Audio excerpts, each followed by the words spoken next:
L-Ewropa ma tistax tibqa' tifissa fuq il-problemi li nqalgħu fl-2008 imma jeħtieġ tfassal politika ekonomika u finanzjarja skont l-isfidi tal-lum. Għal dan il-kap tad-delegazzjoni Laburista fil-Parlament Ewropew Alfred Sant, meta kien qed jirreaġixxi għar-rapport dwar l-implementazzjoni tal-prijoritajiet tal-2015 dwar il-koordinament tal-politika ekonomika. Sant li huwa shadow rapporter għal Partit tas-Soċjalisti u d-Demokratiċi fil-Kumitat tal-Affarijiet Ekonomiċi u Monetarji qal li l-kunsiderazzjonijiet soċjali li qabel kienu s-sinsla tal-politika ekonomika Ewropea issa qed ikunu mwarba ta' spiss. Għaldaqstant enfasizza li dan jeħtieġ jinbidel. Sant innota li tkabbir li l-Ewropa esperjenzat jibqa' fraġli minkejja l-programm ta' quantitative easing tal-Bank Ċentrali Ewropew. Għalhekk fi kliem Alfred Sant jeħtieġ nevalwaw b'mod kritiku is-sistema ta' sorveljanza tas-semestru.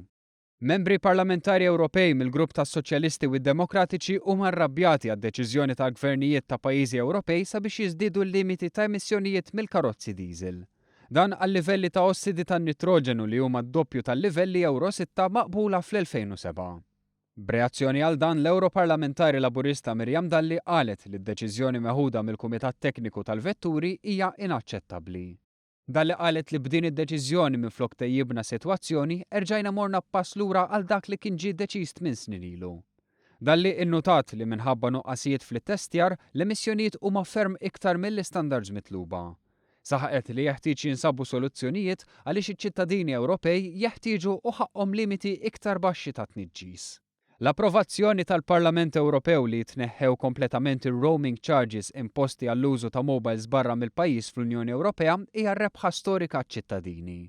Stqarret hekk il-membru parlamentari Ewropew Marlene Mizzi li kienet waħda mit-tliet MEPs ewlenin mill-grupp tas-Soċjalisti u d-Demokratiċi li ħadmu fuq ir-regolamenti l-ġodda tat-telekomunikazzjoni u li kienu wara dan ir-riżultat miksub. B'effett mill-15 ta' Ġunju 2017 se jkunu projbiti għal kollox it-tariffi ta' roaming għal telefonati, messaġġi u użu ta' mobile internet barra mill-pajjiż. Dan bitnaqqis konsiderevoli fil-perjodu transitorju li jibda mit-30 ta' April 2016.